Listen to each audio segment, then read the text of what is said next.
Hello everybody, welcome back to another episode of your OGR, as today is game 53, as the Edmonton Oilers went up against the Vancouver Canucks and walked away with a beautiful 4-3 victory. And not just that, Connor McDavid hit 100 points in 53 games, ladies and gentlemen. This is absolutely unheard of.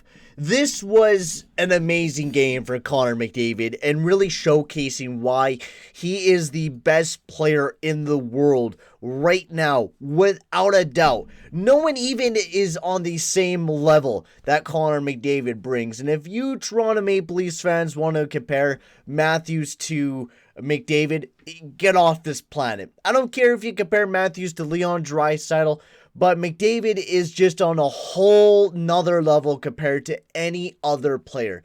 He had 30 points, something like that, in 11 games. It's absolutely insane what McDavid has done in just these past 10 games, and now has officially had 100 points on the season. And he started this game with 96 points coming into this game, and he got 4 points, and he reached 100 on the season. Absolutely insane for Connor McDavid, and he was the guy that started everything off, got his 32nd goal of the season, and it was an absolutely beautiful goal to see. We turned it over. It was like a turning over matchup. We turned it over in their zone, or we had a nice chance, and then it went outside, and that Cahoon Puljujärvi McDavid line was absolutely insane, and this was the line that was just attacking them after attacking them. So McDavid got a nice pass there from Bear. He dashed right on in, used Edler as the kind of the screen, and took a beautiful shot. I mean, every time McDavid takes a shot, it's just so beautiful. I mean, a lot of people talk about a shot, but McDavid's shot, when he does use it, is absolutely crisp. And he is so accurate with it as well. And he showcased it with a beautiful 5-hole goal there on Demko. And then Jesse Puljujärvi threw up his 15th of the season. But before that, there was a goal there from the Vancouver Canucks where Quinn Hughes scored, but it was offside, so it was no goal. It was a miracle because I did not want to see a tie-up game between the Oilers and the Canucks. I wanted to see that upgrowing momentum here for the Oilers to hopefully see McDavid hit 100 points on the season, which of course we did, because Jesse Puljujärvi got him to 98 with his 15th goal of the season, with a beautiful setup pass there from McDavid, setting up Jesse Puljujärvi for a beautiful one-timing goal. And then the Vancouver Canucks, they started pouring on the offense as JT Miller turned over the puck. He made a turnover there. Leon Draisaitl tried to pass it over, which that dry line was horrible analytically tonight. They were 5% expected goals for, and they were absolutely terrible defensively, and not just that, offensively. But I think they were really relying on McDavid to get him to that 100 points, which you did see that from the way that a lot of players were playing all night, especially Draisaitl and Nuge. They were really focused on getting Mr. McDavid to that 100-point plateau, but that second line was definitely a line that struggled immensely throughout this game. But yeah, they turned over the puck. Draisaitl tried to make a nice pass, turned over. JT Miller went on a breakaway, made a nice head fake there on Mike Smith, and tucked it right into the back of the net. And then Travis Boyd got a beautiful chance. Now, this was a defensive play, which I don't understand why we threw in Lagesson in this game. I don't understand why we, threw Lagesson alongside of Larsson. I never liked Lagesson, and of course, he did not do very well defensively in this game. He was one of our worst analytic guys on the team last night as he continues to struggle. He is not an NHL defenseman just yet. I think he maybe sooner or later could be that guy, but I mean, the way that he looked out on the ice tonight, he's not looking like an NHL guy. There's some moments where I'm like, okay, that's a nice move, but he's too slow, and he left Travis Boyd wide open in this play, and I never understood why. Yes, take out the guy in front of the net, but when you have a guy that's wide open in a nice slot area who can fire the puck, I mean, Travis Boyd really can't fire the puck, but that's still in a spot where that guy can get a really good goal-scoring opportunity, and Lagesson just did not cover it at all. Bad defensive play there by Lagesson, and I think he still has a lot to improve, and I don't know why Tippett loves him so much, but he does anyways. Then Leon Draisaitl gets his 29th goal of the season with a beautiful setup there by Neil. to set up, McDavid started up this whole play, got to Neil. Neil set up Draisaitl for a beautiful power play goal there for the Edmonton Oilers, getting us back with the lead 3-2. And then Gerlach got his second with another beautiful snipe from this kid. He's coming out of nowhere, but this guy has a beautiful shot. And, I don't know if he's going to be lasting the NHL very much longer after the season for the Vancouver Canucks, but this kid has a lethal shot. I think he's like a kind of an AHL guy. I don't know why I'm talking about a Vancouver guy, but he's just been impressing me in the last couple games that I've seen of him. Like, he played there for Minnesota back in 2017 and put up 7 goals, so maybe he's a guy that could potentially explode there for the Vancouver Canucks, but so far I love his shot, but I don't know if he's going to be growing into too much of anything there for Vancouver. But anyways, instead of talking about the bums there in Vancouver, let's continue on and talk about McDavid's 100 points, man. This is amazing that we get to talk about Connor McDavid. I mean, this year has been tons of ups and downs, but filled with tons of great storylines, and this was one of the great storylines. Also, that goal before, that was the 500th career point for Leon Draisaitl ever. Which is just great to see that. He also steps up because that was his 474th game, which just is below Mark Messier, I think, or maybe somebody else. I can't exactly remember who it was, but he does join a very nice list of players who hit 500 the quickest. He joins in a very nice list up on there.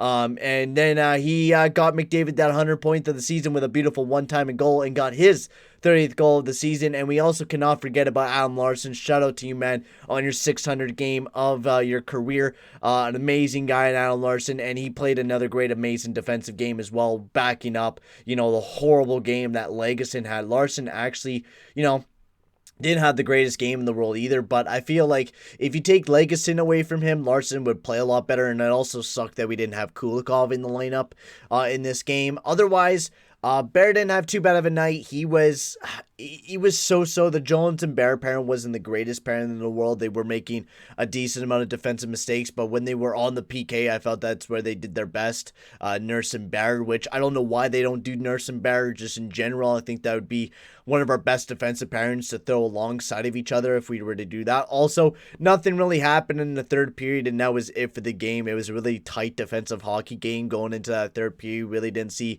any goal scoring opportunities from either side. I mean, a couple from the Oilers and a couple from the Canucks, but no one really scored any goals. Larsson didn't play too bad, but the Nurse and Barry pairing, I still don't understand why these guys are still together. I talk about it almost every single game on how I don't understand why they're still together, but they are. Also, can we please get Ryan McLeod some better line mates? Because, I don't mind Neil. Neil was kind of buzzing a little bit last night, but you could just see how when the game goes on, like, you could see him in the first period. Neil's really buzzing in that first period. He's flying all over the ice. He's getting some opportunities. And then in the third period, he looks like a guy from beer league who just chugged like 10 beers down and now he's drunk out on the ice. That's the way that Neil reminds me as a player. He reminds me of like just a dad playing hockey, getting drunk out there for beer league and gets too hammered and tired out at the end of the game. That's what Neil reminds me of. And he plays like that type of style of game, especially once you get in the later half. He only played 9 minutes and 54 seconds, was the lowest guy on the ice time. And that's why we need to play Ennis and Archibald alongside of him, because McLeod needs some nice speedy wingers, and McLeod was buzzing, man. He could have had a goal. He had a breakaway opportunity. I mean, Ryan McLeod's just sniffing towards that goal, and it could potentially happen here very soon. I would not be surprised about that. The dry line struggled immensely, like I was saying. They did not play a very good game. But that McDavid night had like a 93% between Kahuna, Puljujärvi, and McDavid. They were legit just toying with the Vancouver Canucks like all night long. And Nurse and Barry actually had a very good night as well. I don't think they did very well defensively, but they did very well offensively. I mean, they were playing with fucking McDavid half the night. Like, Barry had, Nurse had 2 points. Barry had 1 point on the night. Nurse was all over the ice for McDavid. I mean, that's usually what it is. Nurse and Barry are always tied up with McDavid. Oh, unless Bear plays out there, which I really do enjoy when Bear's out there. I really, really do enjoy Bear with McDavid. I think that's a great combination as well, which I don't understand why they don't throw Bear alongside nurses, because when we have done that before, that's usually when our best hockey comes upon us. When Nurse and Bear play alongside of each other, and then they play alongside of McDavid and stuff like that, I feel like that line just fits way better. We also got to get Chase on off that power play. I just don't think he belongs on there. Our power play actually did really good, and our special teams have been amazing. I mean, we killed once again another great penalty kill, and I think we've been 36 and 39 on the PK out of our last 39 chances, which has been absolutely amazing. We went 5 for 5 on the PK in this game. Once again, we've been absolutely amazing on our special teams, and our power play was 2 for 4. So our special teams are coming in lethal towards the towards the postseason. I mean, so it should be exciting.